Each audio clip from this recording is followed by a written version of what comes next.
Praise the Lord. Patuloy po nating palakpakan ng ating Panginoon. Amen.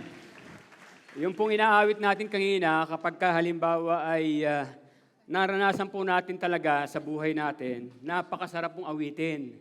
Di po ba? Sabi nga po, ika'y tapat sa abang buhay, ika'y mabuti magpakailanman. Tapos may pangako, hanggat ako ay nabubuhay, awitin ko ang kabutihan ng Diyos. Amen? Ang sarap pong awitin. Amen? Actually, yung pong ating pong narinig ngayon na mga dito sa video clip natin, ito po ay ilan lamang. Na actually, mas marami pa po at mas marami pa pong masigit na mga patotoo na makikita po natin kung gaano kabuti ang Diyos at gaano katapat ang Diyos sa buhay ng bawat isa sa atin, magtiwala lamang tayo sa Kanya. Amen?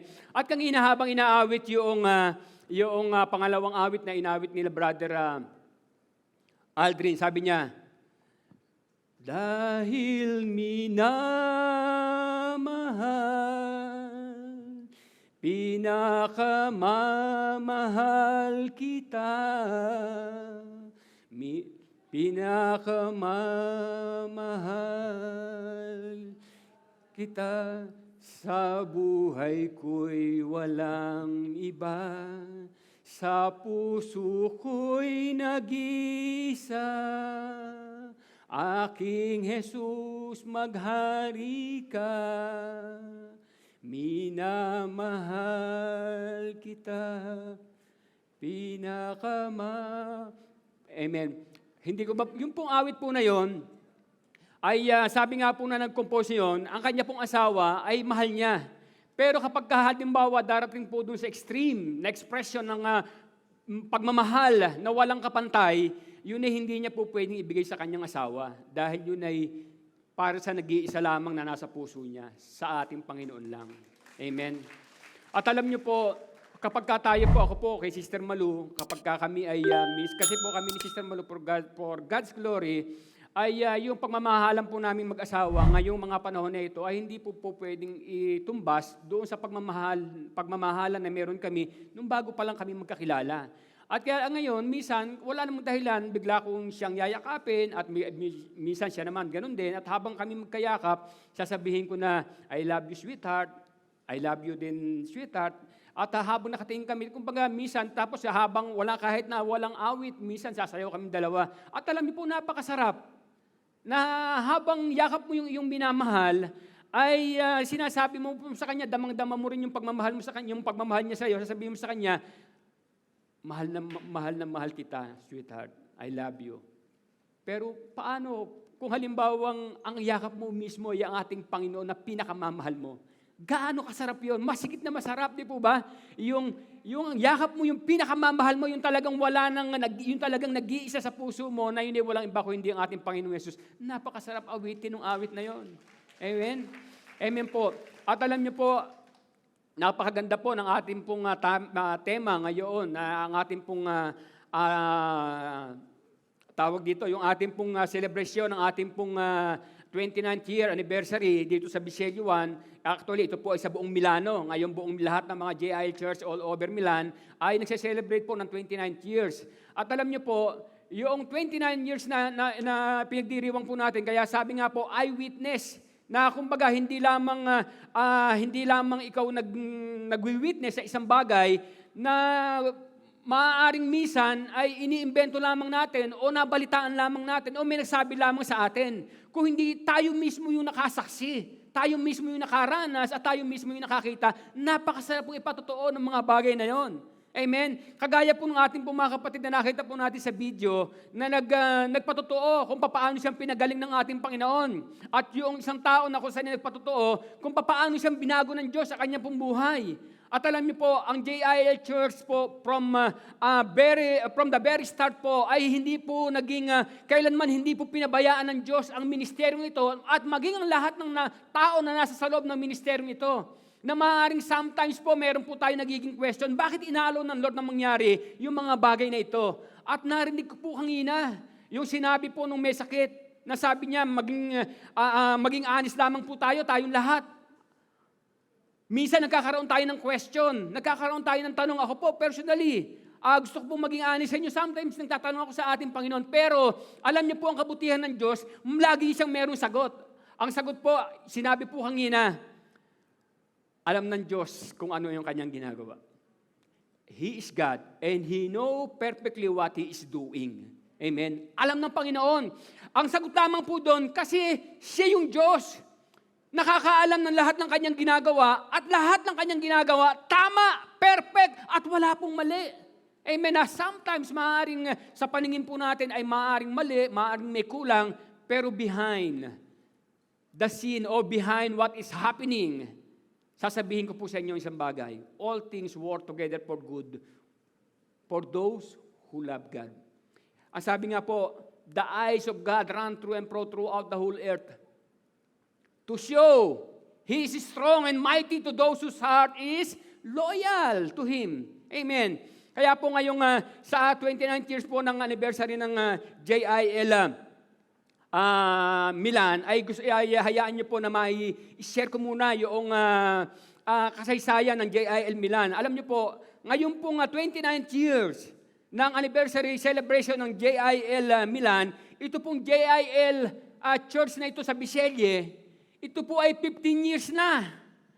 15 taon na po itong church na ating kinaroroonan na kung saan ito po ay kinonsider natin na monument of God's faithfulness sa JIL Milan. Bakit po? Way back 29 years ago, imagine, ngayon nagse-celebrate po tayo ng 29 years. At ito pong church na ito ay 15 years pa lang. Ibig sabihin, from 14 years of journey, celebrating the anniversary of JIL Milan. Nasaan kaya ang JIL Church Milan? Napakarami pong kasaysayan. Mapakarami po na kung saan, kung halimbawa kung tayo po ay na-witness natin kung ano ang ginawa ng Diyos doon sa mga nagdaan na yun na 14 years na kung saan ay walang lugar, walang permanent na lugar na kung saan ay po pwedeng gamitin upang sambahin ang ating Panginoon. Kung na-witness po natin lahat ng mga ginawa ng Diyos, sasabihin ko po sa inyo, mangyari na ang mangyayari, hindi ko iiwanan ang church na ito na isinilang sa puso ng ating Panginoon. Dahil ang church na ito, kailanman ay hindi pinabayaan ng ating Panginoon. At ito po isang confirmation. Ito pong JIL Church ay isang church na isinilang mula sa puso ng ating Panginoon. Yun po yung katotohanan. Kaya marami po tayong karanasan na magaganda. Marami tayong mga karanasan na mga dakila. Na kaya nga sabi nga po, nung awit natin kanina, pupurihin ka habang ako'y nabubuhay. Hindi ba? Itatanghal ang katapatan ng ating Panginoon. At alam niyo po, ay 14 years, nag-umpisa sa parko, 8 tao, 5 tao. Pagkatapos ay nagkaroon ng isang lugar na napakaliit din doon sa lugar ng Procida sa Paulus Harpi. Pagkatapos napunta ng Estadera, doon sa Estadera, doon po kami nadaanan ng ating Panginoon, way back 1997. At alam niyo po, magtatanong lamang po ako sa inyo bago ako magpatuloy, alin yung pinaka-importanteng pangyayari na nangyari sa buhay natin na po pwede po nating sabihin ng buong puso, hindi lamang sa iyong katabi, kundi sa Panginoon. Panginoon, ang pinaka-importanting pangyayari sa buhay ko ay ito. Alin po yun? Alam niyo po, ako po yung masayang-masaya nang makilala ko ang aking minamahal na asawa. Na magkaroon ako ng pamilya, na matagal kong pinangarap, na magkaroon ako ng sarili kong pamilya, nagkaroon ako ng 2 anak, ay akala ko yun yung pinakamasaya o pinakamagandang pangyayari na nangyari sa akin pong buhay. Pero alam niyo po, from time to time, ay habang magkasama po kami mag-asawa, ay nagkakaroon ng maraming kaguluhan, maraming problema. Nakala ko yung napakagandang magandang pangyayari sa buhay ko ay yung mga time na yun, nagbibigay na ng mga bigat, problema sa akin, sa aking asawa, sa aking pamilya. At alam niyo po, hanggang 1997, ito na po yung sinasabi ko po sa inyong nangyari. Yung pinakamaganda, pangyayari na kailanman ay hindi ko makakalimutan. Yung pangyayaring isinuko ko ang buhay ko sa ating Panginoon. Maging sa buhay po ng bawat isa sa atin. Kung hindi pa po natin nararanasan at hindi pa po natin po masasabi na yung pinaka-importanting pangyayari natin na nangyari sa buhay natin, sasabihin ko po sa inyo, hanapin pa natin ang ating Panginoon. Amen. Kailangan pa natin siyang makatagpo. Kailangan pa natin siyang matagpuan. Dahil kapag hindi pa po natin masasabi na yung pinakamaganda, pinakamasayang pangyayari sa buhay natin, sasabihin ko po sa inyo, hindi pa natin natatagpuan ang ating Panginoon. Hindi pa po natin nayayakap ang ating Panginoon. Alam niyo po, doon sa aklat po ng Numbers chapter 7, verse 89, actually, ito isinyer ko nung minsan sa Facebook. Numbers chapter 7, verse 89, every time napapasok si Moses doon sa tabernacle, ay lagi niyang nararanasan ang presensya ng Panginoon at hindi lamang yon. Na hindi lamang niya, sabi niya, when Moses entered the tent of meeting to speak with the Lord, he heard the voice speaking to him from between the two cherubim above the atonement cover on the ark of the covenant law. In this way, the Lord spoke to him. Wow! Every time na siya ipapasok doon sa may tabernacle, ay nararanasan niya yung presensya ng Panginoon at hindi lamang yung presensya, yung pakikipag-usap ng Diyos. I pray na sa bawat isa po sa atin, every time napapasok po tayo dito sa tabernacle na ito, sa bahay-sambahang ito, nararanasan po natin ang presensya ng ating Panginoon at nakakausap natin ng Panginoon at nakapagsasalita siya sa atin ng mga bagay na kung saan ay gusto niyang sabihin sa atin. Sabi ko po doon sa mga bisita po natin na naririto, ay po pwede po bang maimbitahan yung ating mga imbisitan tumayo sandali at palakpakan po natin. Pwede po bang maimbitahan sandali na tumayo? Pwede po bang maimbitahan yung mga ngayon? Praise the Lord. Sige po, lahat po. Praise the Lord. Ayan, hanggang doon sa likod. Palakpakan po natin ang Panginoon. God bless you all. At ito po actually sinabi ko na kanina doon sa mga ibang kinamayan ko. At sabi ko, I pray na maranasan niyo po ang presensya ng Panginoon sa lugar na ito. Maranasan niyo ang kanyang presensya, ang kanyang yakap. Amen? Yun po yung sinasabi ko. Alam niyo po, kasi napakasarap po pumunta sa isang lugar. Pwede na po tayo umupo. Salamat po sa inyo. Napakasarap po pumunta sa bahay-sambahan na ang motibo mo isasamba sa Panginoon at pagpasok mo pa lamang doon sa bahay-sambahan ay mararamdaman mo na yung presensya ng Panginoon. Mararamdaman mo na yung yakap ng Diyos. Yun po yung pinakamasarap na karanasan. Na every time na kung saan ay pupunta ka para magbigay ng pagsamba sa ating Panginoon, pagpasok mo pa lamang doon sa lugar, mararamdaman mo na yung yakap ng ating Panginoon. Napakasarap po. Amen? At yun po ay mangyayari lamang. Mararanasan po natin kapag tayo pumupunta sa isang bahay-sambahan, sa tabernacle ng ating Panginoon, na wala po tayong ibang iniisip. Wala tayong ibang motibo, wala tayong ibang layunin. Kung hindi ang gusto lamang natin, Lord, pupunta ako sa bahay-sambahan, gusto kong maranasan ang presensya mo. Gusto kitang masamba sa iyong kaluwalhatian at iyong kapangyarihan. Yun lamang yun naman. Pero kapag halimbawa ay meron tayong ibang mga layunin, merong lamang na iba ang mga puso at isip natin, medyo mahirap na maranasan po yun. Pero ito si Moses, sabi niya, every time he entered to the tent of meeting to speak with the Lord, he always, narinig niya lagi. He heard always the voice of the Lord. Lagi po niya naririnig ang boses ng ating Panginoon. Amen? At alam niyo po, yun po yung naging paraan kung bakit itong si Moses ay naging malakas. Bakit niya napangunahan yung matitigas na ulo ng mga Israelite ng mga panahon na yon. Amen po? Kaya po ngayon po ay ang JIL Milan ay heto po nagse-celebrate ng 29 years. At alam niyo po, from being anong tawag doon? Yung NPA, yung no permanent address. Ang church ngayon ng JIL Milan ay hindi lamang po dito sa Milan but all over Italy ay meron ng 12 churches na acquired ang JIL Church. Ganun po kabuti ang ating Panginoon. And for God's glory, ito pong church na ginagamit po natin ngayon, ito po ay worth 2 million or more than 2 million euro. And for God's glory, huling bayad na po sa October, tapos na. Tingnan niyo po kung gaano kabuti ang ating Panginoon. Ang tatanungin po natin, saan nang galing? Paano nangyari na nakapag-acquire ng more than 2 million ang JIL Church? Saan nang galing yun?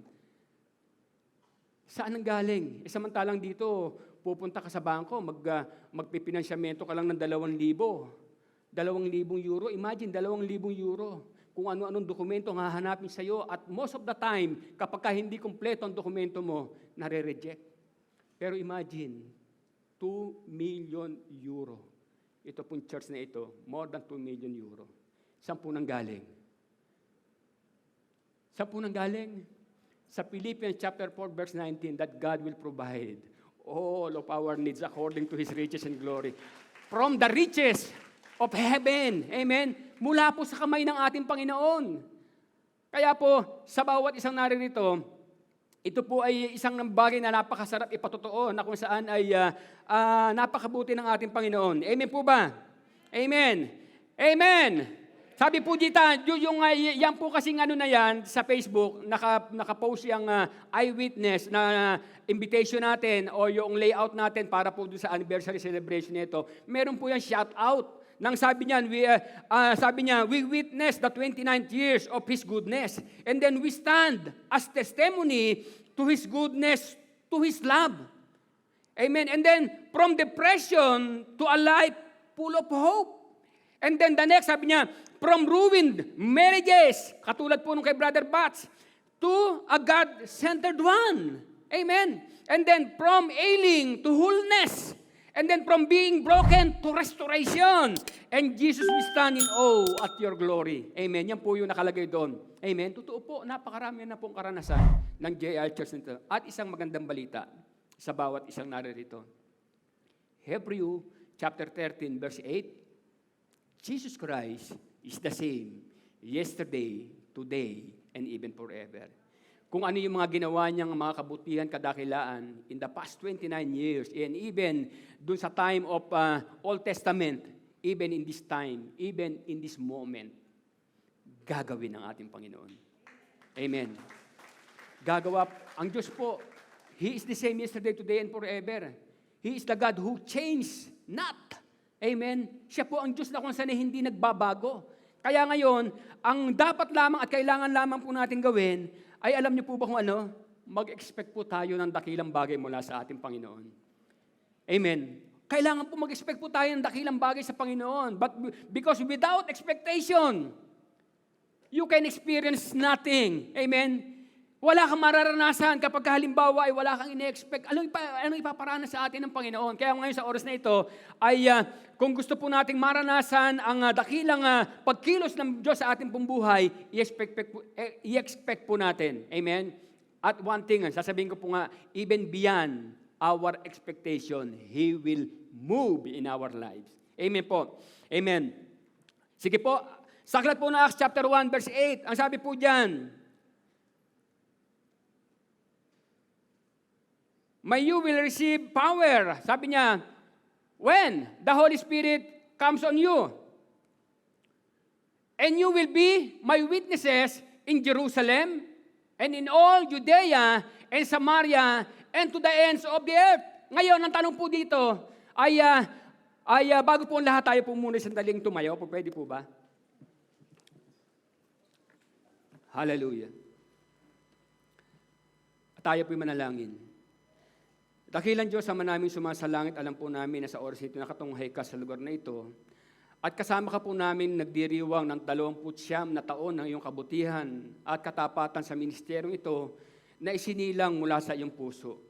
Kaya naman, Panginoon, sa oras na ito, sa amin pong pag-celebrate ng 29 years na ito, ikaw po ang patuloy na mabigyan namin ng kaluguran at dumadalangin po kami na malaya mo pong gawin sa buhay namin ang lahat ng mga bagay na nais mong gawin. Dahil tulad ng sabi mo sa iyong salita, ang plano mo po sa amin ay hindi kami saktan, kung hindi dulutan kami ng isang buhay na ganap, kasiyasiya at buhay na puno ng pag-asa. Kaya naman dumadalangin po ako sa buhay ng bawat isang naririto, maranasan po namin, Panginoon, ang lahat ng kaganapan ng mga dakilang plano na meron ka sa amin pong buhay.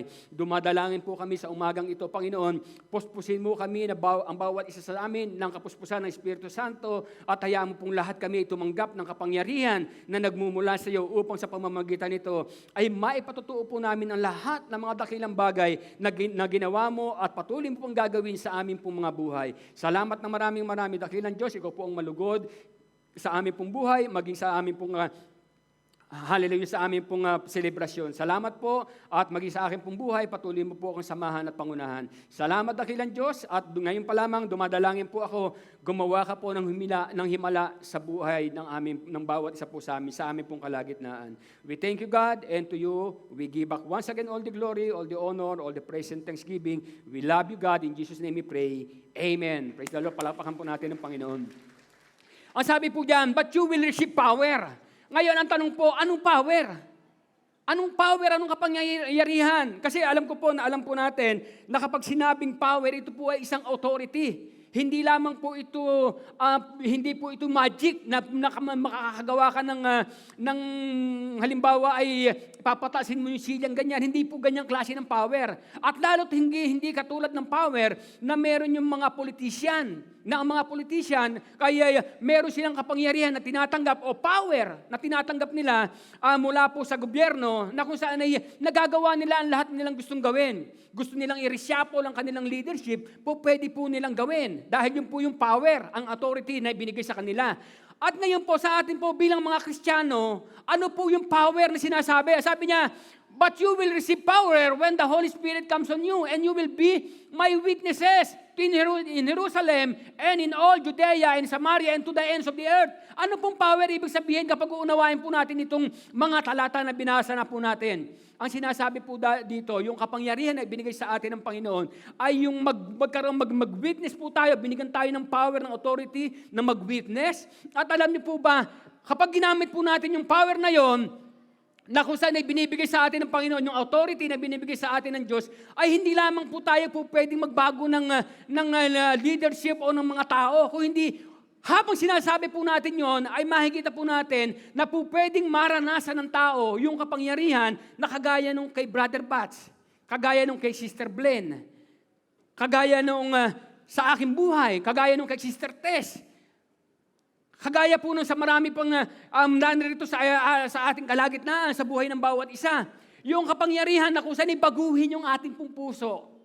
Baguhin yung ating sitwasyon, baguhin yung ating pananaw.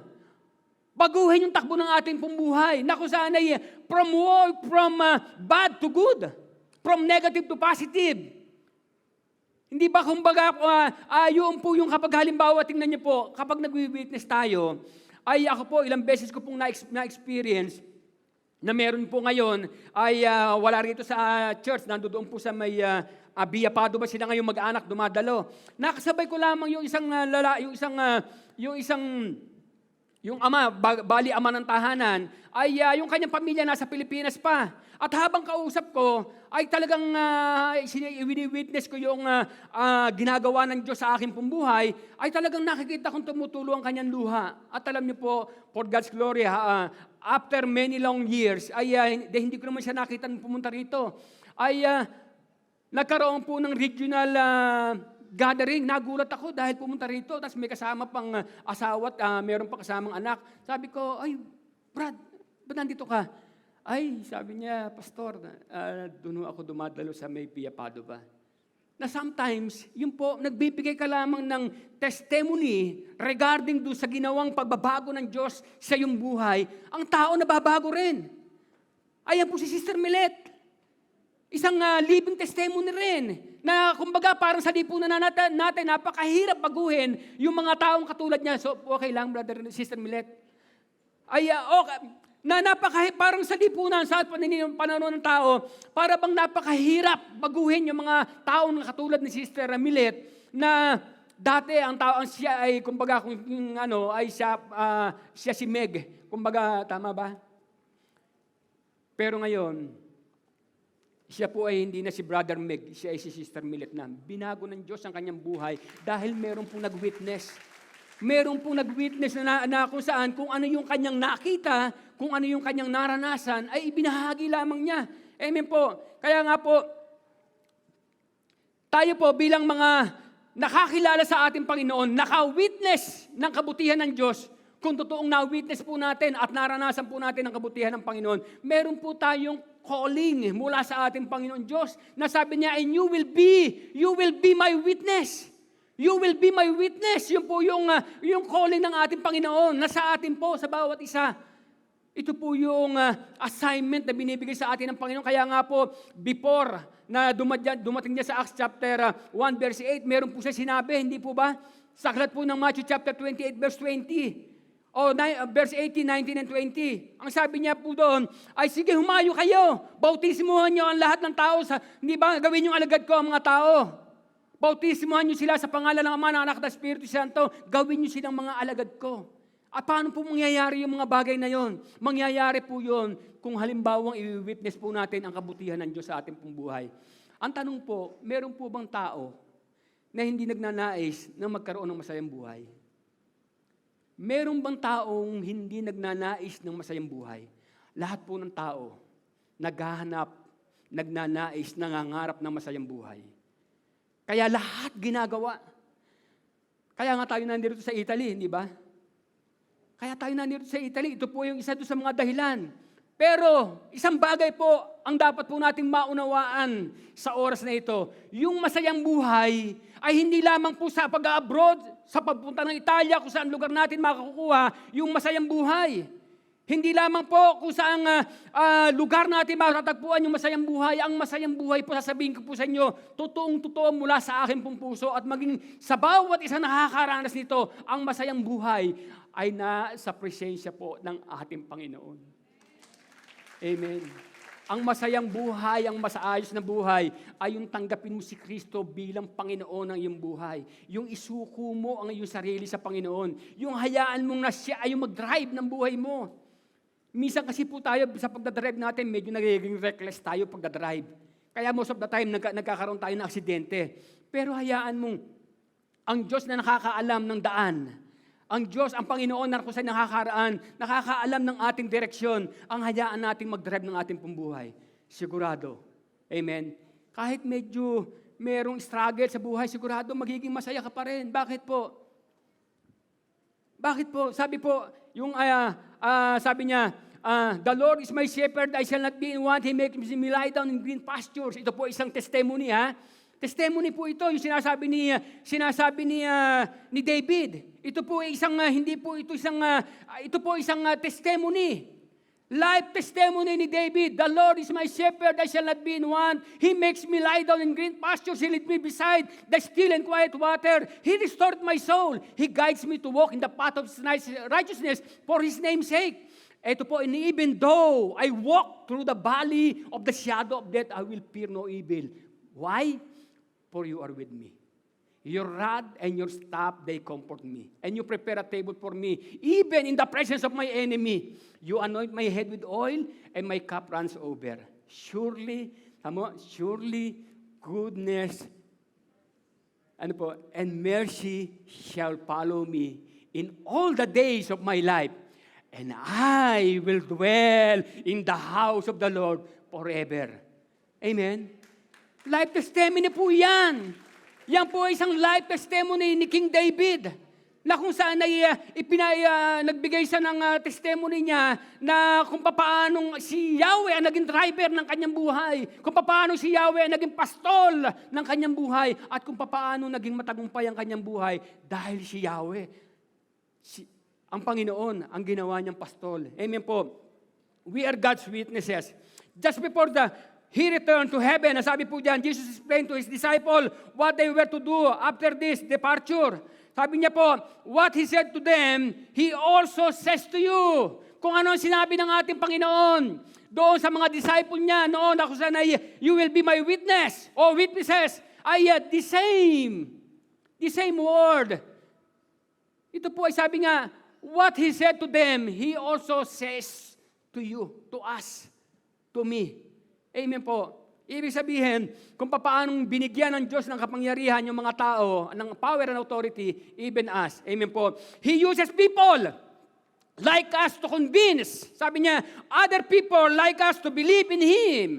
Amen po. Imagine yung isang taong katulad ni Brother Bats na nakikilala ng mga tao, kilala ng maraming tao, ang magsalita na sabihin, alam mo, ang sarap magsuko ng buhay sa Panginoon. Ang sarap sa presensya ng ating Panginoon. Sino po ang hindi maniniwala sa Kanya? Sino po ang hindi maniniwala? Samantalang kilalang kilala siya. Kita niyo po yung mga picture kanina. At maging, meron po nagsasabi na iba, yung daw mga asawang babae ay parang tumama sa sweepstake pag ang kanyang asawa ay na-born again.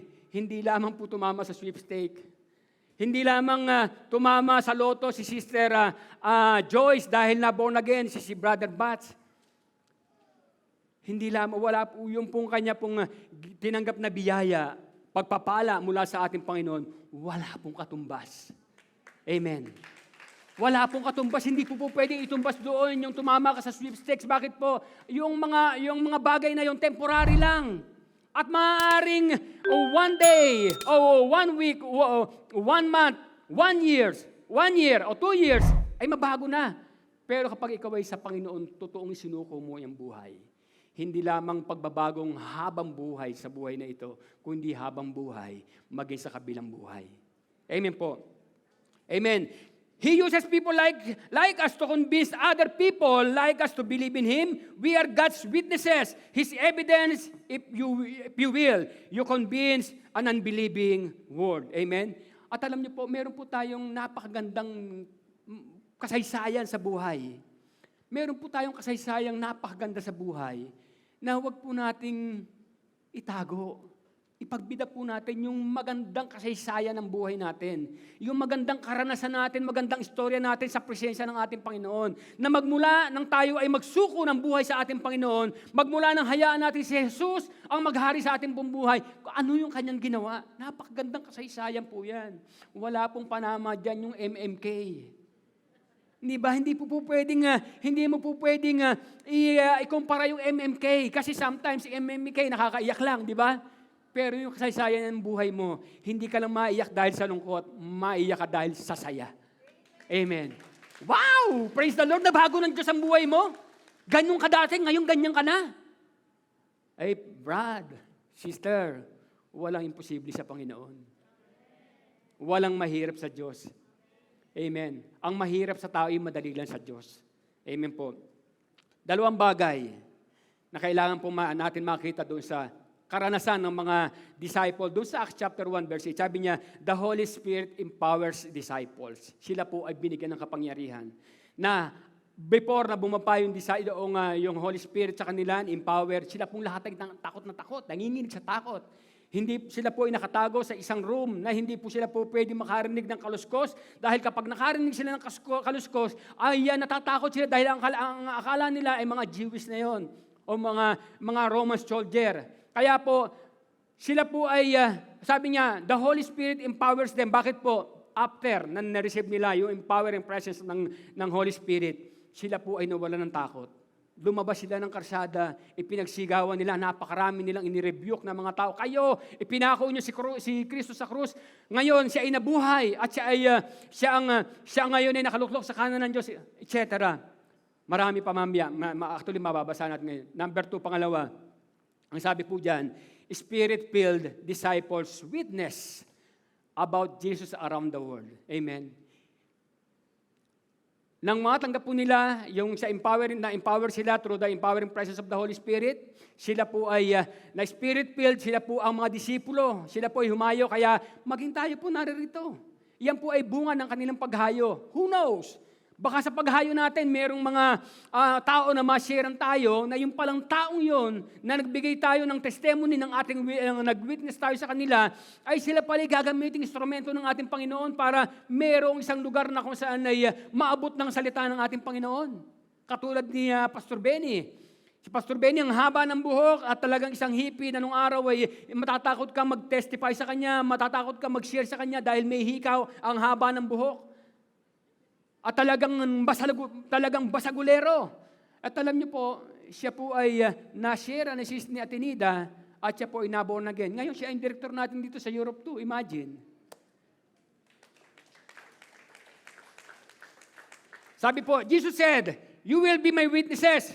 Then what did He mean? In its basic sense, it means to declare. Ito po, to declare the truth about Him to another person. Amen? Yung lamang po, yung tayo po ay ang sinasabi ng ating Panginoon, Mag-witness tayo sa Kanya kung ano yung nakita niya. Sabi ng ating Panginoon sa mga disipulo niya, kung ano yung nakita niyo sa akin, kung ano yung mga ginawa ko na nakikita ng inyong mga mata, kung ano yung mga naranasan nyo in my presence, yun lamang yung sasabihin nyo, wala na kayong idadagdag. Sa atin po, tayo po may kanya tayong personal na karanasan. Hindi ba? Hindi natin kailangan na baguhin yung ating kasaysayan ng buhay. Amen. Ayun po si Brother Bernard. Dami ko nakikita. Tingnan nyo. Si Brother Bernard, yan po ay nakulong ilang beses napunta ng kulungan. At nung pangalawa, talagang huhulihin na naman. Pero tumawag at umiiyak at humihingi ng prayer. At ngayon ito po, kasama natin, sumasamba. Dating drug pusher. Dating isang problema ng lipunan. Heto ngayon. Kasama nating mananamba na sumasamba sa ating Panginoon. Amen po. Amen. Kaya nga, sabi nga po, two things. Meron po akong dalawang bagay na i-share na mabilis lang about witness. Sabi po dyan, sabi niya, number one, a witness tells what he knows. Ang pag-witness po ay magsasabi ka lamang kung ano yung alam mo. Na hindi ka magdadagdag, hindi ba kung ano lang yung totoo. Hindi ka po pwede mag-witness na sasabihin mo yung mga bagay na sasabihin mo, sabi niya. Hindi ba? Hindi mo po pwedeng ipatotoo yung bagay na sinabi lang ng isa, kundi kung ano yung karanasan mo at kung yung ano yung nalalaman mo. Amen po. The dictionary, sabi niya, defines the word witness in this way. One who has seen or heard something and one who furnishes evidence. A witness is someone who can say, I know this is true. Amen? Siya po yung pag-witness. Kaya tayo po, hindi natin po pwedeng i-witness ang goodness ng ating Panginoon kung hindi po natin nararanasan. Kaya I pray na sa bawat isa po sa ating naririto, tutuhanan, tunay nating maranasan yung goodness ng ating Panginoon para yung lamang yung sasabihin natin sa mga tao, akong ganito, ang buhay ko, ang gulo. Hindi ko alam kung anong gagawin ko sa buhay ko, pero heto, binago ako ng Diyos. Yun lamang sasabihin natin. At I pray na yun talaga yung maranasan natin sa ating pong buhay. Upang sa pamamagitan nito ay maging epektibo tayo ng witness. Noong nakaraang Sunday, ay wala po ako dahil hindi po ako nakadalo nung nakaraang Sunday dahil ako po ay na-invite na magsalita doon sa lugar ng Sarono. At pinanood ko po yung live. At sabi po ni Sister Nika, at Obog, Talog. Sabi niya, to witness, to testify, to bear witness of wala ba dyan? Nandiyan yan.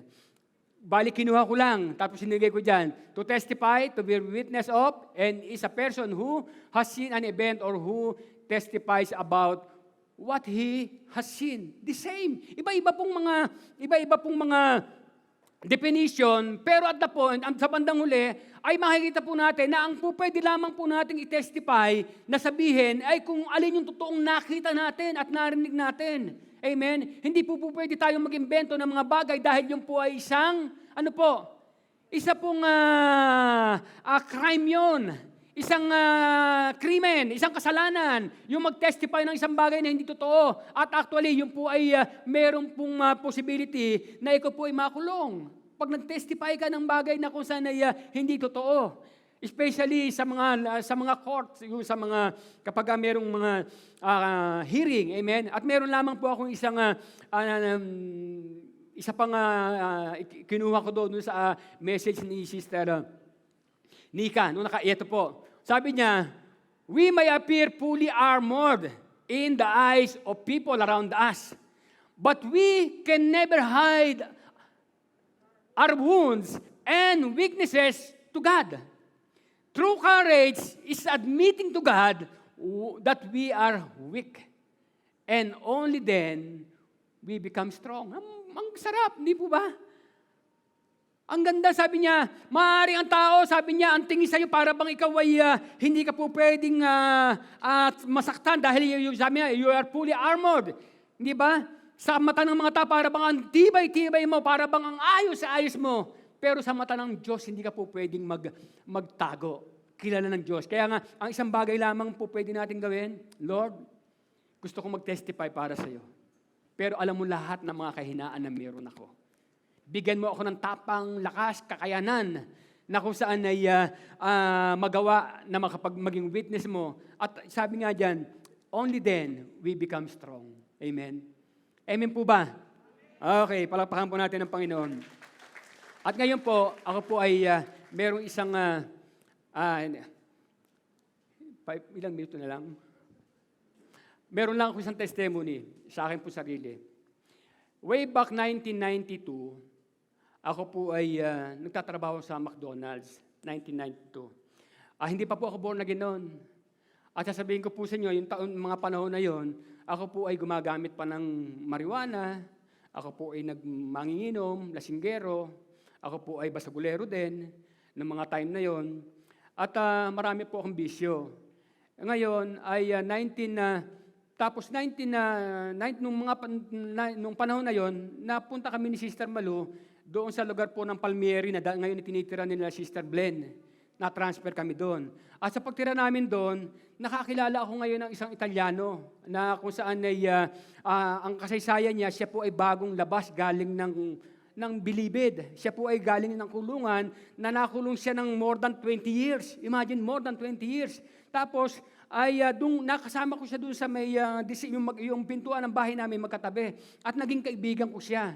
Ngayon, noong 1994, nagkaroon po ng mundiale, ng kalsyo ng mundiale doon po sa lugar ng Amerika.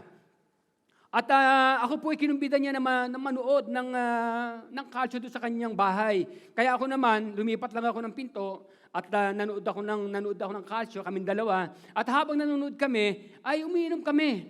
Umiinom kami ng beer.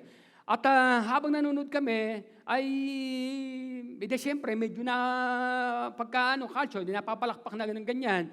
Hanggang sa natapos yung laro, ako nagpaalam na. Dahil ng mga time na yun, nagtatrabaho pa ako sa McDonald's, ay maaga akong papasok ng umaga dahil apertura ako ng McDonald's. Kapag gano'n, kinakailangan mga alas 5 pa lang ng madaling araw, ay umaalis na ako at pupunta ako sa McDonald's at para makapag-umpisa. Kaya umalis ako. Ngayon, ay habang nakahiga kami ni Sister Malu, narinig ko po ay nagkakaroon ng kaalabugan doon sa kabila. At merong pang humampas doon sa pinto ng bahay namin. Ngayon, hindi na ako lumabas ng bahay. Hindi na ako lumabas ng bahay dahil ang ano ko ay baka kung ano lang yung kwan. Kinabukasan ng umaga, dahil madilim pa, alas 5, paggising ko, ay makita ko doon sa labas ng aking pintuan, ang daming dugo. Hanggang doon sa may hagdan, dumadaan ako ng daming dugo. Tapos hanggang sa pumasok ako ng trabaho, natapos yung trabaho ko, kinahapunan ay bumalik ako, wala nang tao doon sa aking kapitbahay, wala na rin si Carlo. At alam niyo po, siya po ay nakakulong na. Dahil nagtanong ako, ano ba nangyari dito? Ngayon, sabi ng mga nandoon, hindi mo ba alam?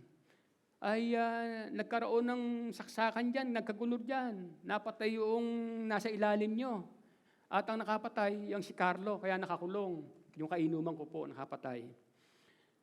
Ngayon, ay lumipas po yung buwan, may dumating po sa akin na sulat, Supuena, na ako ini-invite na mag-present doon sa hearing. Meron po schedule ng hearing doon sa may tribunale. Ang ginawa ko po, hindi po ako pumunta. Pangalawa, pinadalawa na naman ako ng hearing ng Supuena.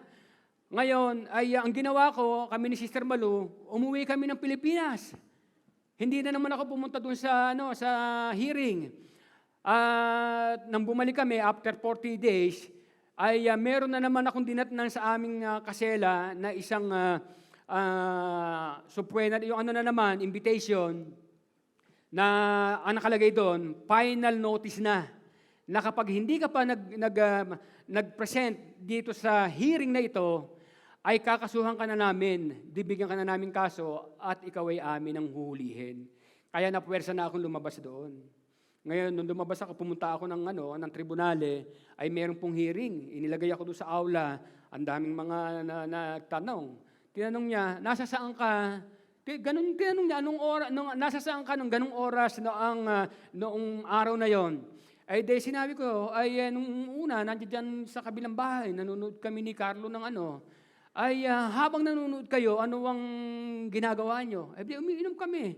Nalasing ba kayo? Hindi naman ako nalasing dahil may pasok ako kinabukasan. Si Carlo, hindi rin ka ako.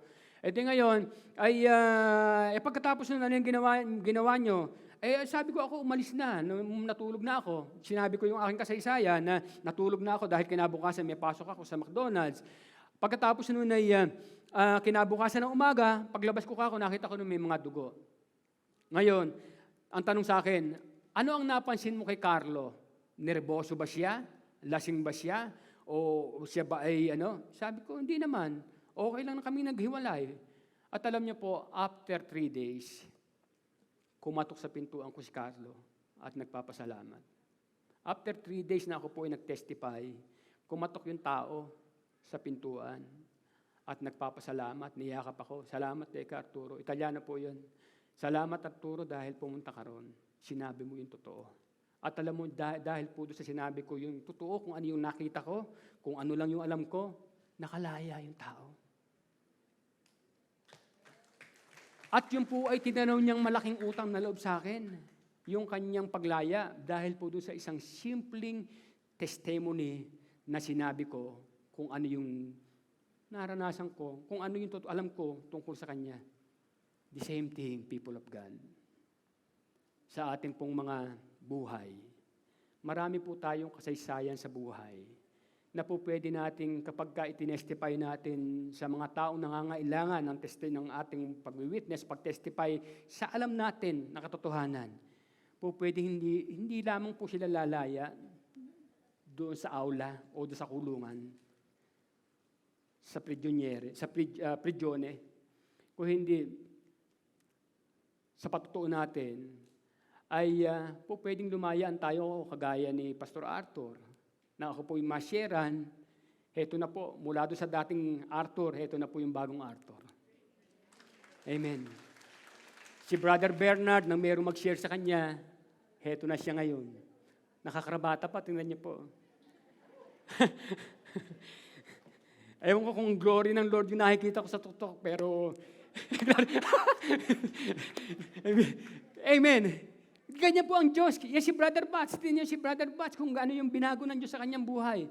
Dahil po sa mga taong nagbigay ng witness o nag-testify ng buhay niya na binago ng ating Panginoon. Sa buhay po natin, ganun lang. Napaka-importante po. Meron po tayo napakagandang kasaysayan na kung saan ay kailangan nating i-testify na kailangan po ng tao.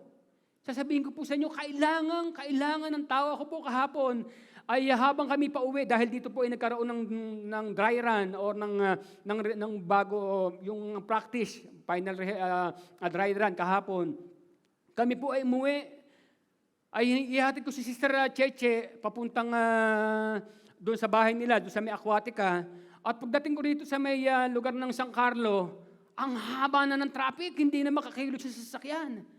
Hindi na makakilos sa sasakyan, kaya sabi ko, ay nag-U-turn na lang ako. Pag U-turn ko naman, ay sabi ko, dito na akong dadaan sa may kabila, sa Baguio, para ma-avoid ko yung ganung traffic.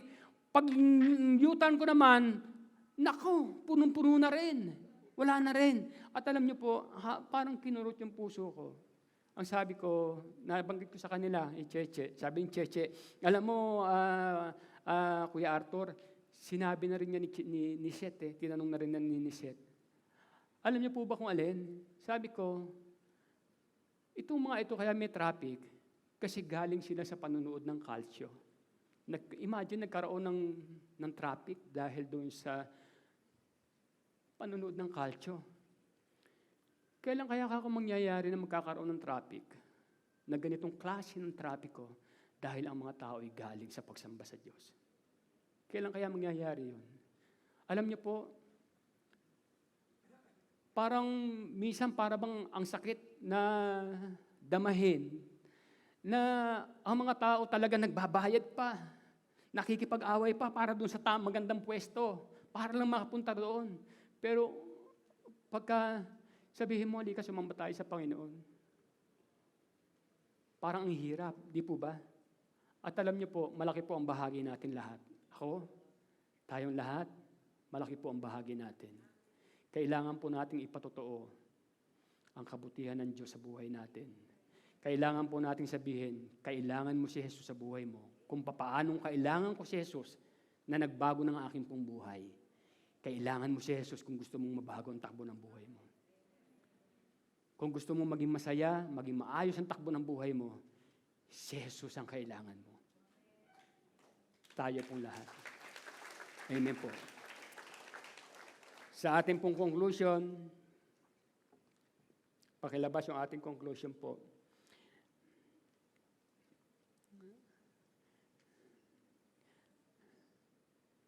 Sabi po, witnessing seems frightening to many people. Before you can speak up for Jesus, you need to forget your fears. Let go of past failures in this area. Trust God to use you and ask the Holy Spirit to fill you.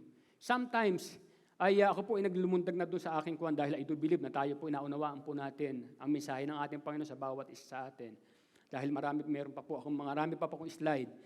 Ngayon, sometimes ito po ang nagiging dahilan na dahil doon sa unang pagkakataon, nag-witness tayo, para bang bumalik lang sa atin yung sinabi natin, misa na naranasan natin, na-reject tayo, parang ayaw na natin. Natatakot na tayo ma-reject uli, natatakot ulit tayo na kung saan ay mapahiya. Pero hindi po ganun ang nais ng ating Panginoon. Sabi nga ng ating Panginoon, try and try until you die ba? Until you succeed. Until you succeed. Yun po yung nais ng ating Panginoon. Amen po. And the next, sabi po dyan, you don't have to be a theologian to be a witness for Christ. Sapat na yung nakilala mo siya, tinanggap mo siya bilang Panginoon ng iyong buhay. Kung paano mo siyang kinilala, tinanggap sa buhay mo, ganun mo rin siya ipatotoo. Sabi niya, you don't have to be a theologian to be a witness for Christ. You don't have to go to the Bible school or seminary, and you don't have to be a missionary. It doesn't require a college degree or high IQ. Just tell the truth about Jesus to anyone who is willing to listen. That is where witnessing always begin. And it requires passion, heart of compassion, and passion to do the will of God, to serve the Lord. Kaya sa bawat isa po sa ating naririto, alam ko meron pa pong slide dyan eh. Matthew chapter, ano ba yan? Ayan yan. Remember, if we will do our part, God will certainly do His. All He need is a little cooperation from His people. And I am His people. We are His people. A little cooperation lang ang kailangan ng ating Panginoon. He need a mouthpiece, extension of His mouth. He need you, He need me. A little cooperation using our mouth, our lives, to share the goodness of God. And time will come. I personally believe Jesus Christ is the same yesterday, today, and forever. Noong panahon po ni Jesus Christ, hindi po siyang nag-i-evangelize. Siya po yung hinahanap ng mga tao. Siya po yung nagtatago na si Jesus Christ, hinahanap pa siya. Pinupuntahan pa siya. Bakit po? Nararanasan kasi yung kanyang presensya. Nararanasan yung kanyang kapangyarihan. And even in our time, I and you and we are the extension of His presence. And people can feel the very presence of God through you, through me, through us. But God needs a little cooperation from us. A little cooperation, people of God. Maaaring hindi na po natin kinakailangan pumunta ng Duomo para sabihin natin na binago tayo ng Panginoon. Maaaring hindi na natin kailangan pumunta sa ibang lugar. Maaaring yung kasama mismo natin sa bahay.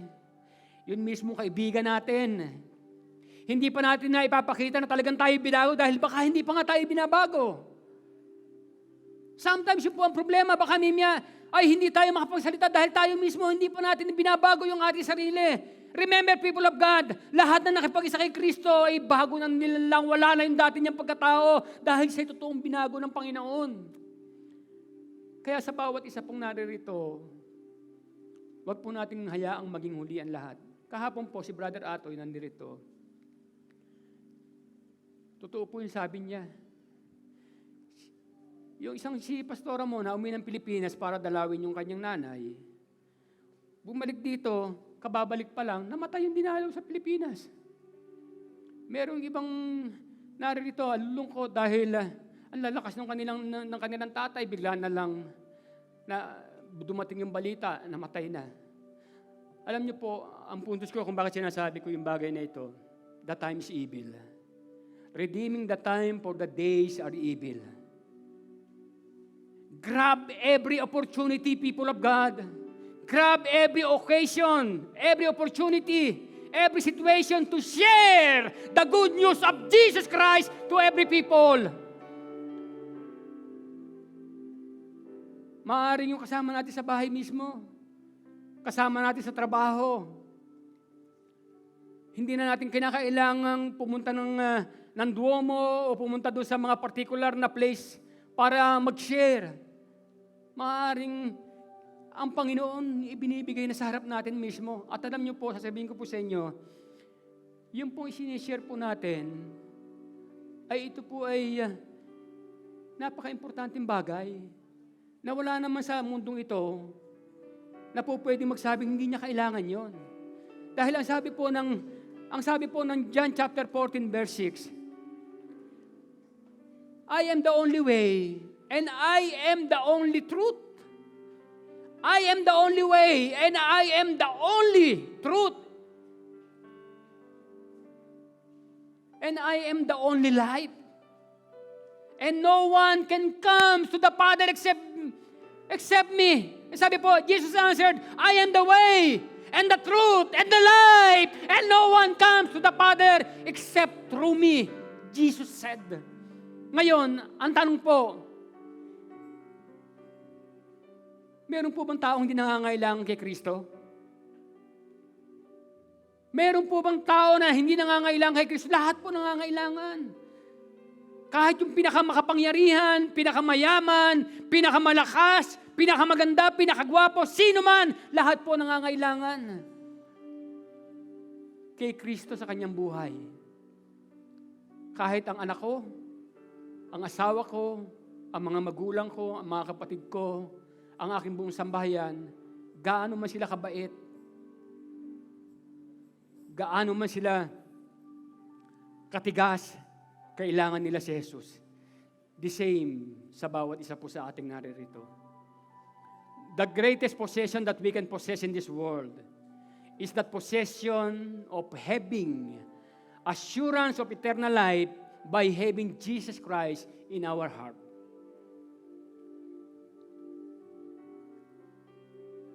People of God, habang tayo po'y tumatayo, sasabihin ko po sa inyo, meron po tayong kayamanan na hindi natin kayang ubusin, na kailangan po nating i-share. Maging bigat po ng ating pong puso. What our eyewitness testify. Kung ano yung na-witness ng ating mata, naranasan natin sa ating buhay, sabihin natin. Marami po tayong kasaysayan, karanasan, na minsan ipinagyayabang natin. Pero nonsense naman, wala namang nag-gain. Marami tayong pinagmamalaki sa pangyayari sa buhay natin na pinagyayabang pa natin, pero wala namang nababago sa buhay ng ating pinagmamalakihan. Bakit hindi natin pag-ibang malaki ay yung ginawa ni Kristo sa ating pong buhay na I do believe mayroong kapangyarihan para baguhin din yung mga taong napagmamalakihan natin ang pangyayari sa buhay natin.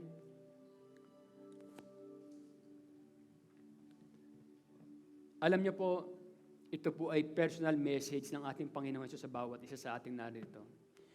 Hindi po nais ng Diyos, ng ating Panginoon Jesus, yung kanyang ginawang pagpapako ng kanyang sarili doon sa krus ng Kalbaryo mawalan ng kabuluhan. Ang sabi po ng Panginoon, ayokong merong mapahamak kahit isa. Hindi, no need po na maging JIL member ang mga taong masishare natin. Importante, mashare natin sila. Kung saan sila pumunta, importante, tanggapin nila si Jesus. Pumunta sila sa JIL, praise the Lord, tuturuan natin silang lumago. Kung hindi naman, ay importante, tinanggap nila si Jesus bilang Panginoon ng kanila pong buhay. That is the very important thing that we can do. To share Jesus. Not only to invite them to come here, not only to be a member of JIL Church, but for them to accept truly, wholeheartedly, Jesus as their Lord and Savior. Hallelujah. Alam niyo po, parang yung katulad nung last invitation na ibinigay sa akin, pag hindi ka pa pumunta rito para mag-witness, pupunta na kami dyan para hulihin ka. Papanagutan mo na yung hindi pong pag-witness doon sa na-witness mo na pangyayari. Alam niyo po sa atin din, the same as the court, meron po tayong kinakailangang witness na kapag hindi po natin i-witness, pananagutan po natin niya sa ating Panginoon. Ezekiel chapter 33 verse 7, if we do not blow the trumpet para doon sa mga tao na kung saan ay nakakailangan makarinig ng trumpet, yung warning na kailangan nila sa Jesus Christ sa kanila pong buhay, sabi po ng Bible, you are accountable for that people. You are accountable.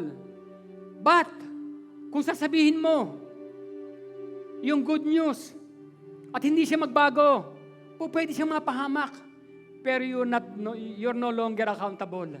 Hindi ka na accountable kung mapahamak pa siya. Magiging accountable lamang tayo kapag hindi po natin nasabi. Kaya, sa oras na ito, sa bawat isa, narito, let us surrender our life to Jesus. Fully.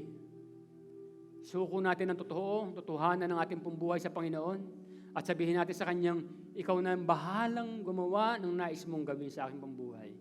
At alam niyo po, pag ginawa po natin yon, mararanasan po natin ang katapatan ng Diyos sa ating pong buhay. Awitin po natin yung inawit natin kanina. Yung, I love you, Lord.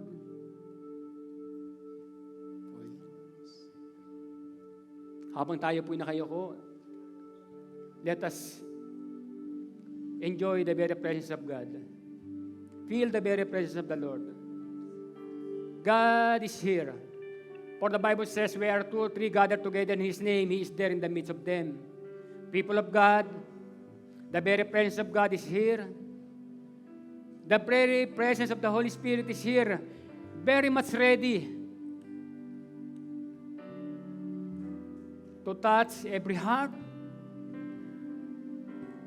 to change every mind, every situation. Sa oras na ito, people of God, maging sa mga mayroong sakit karamdaman,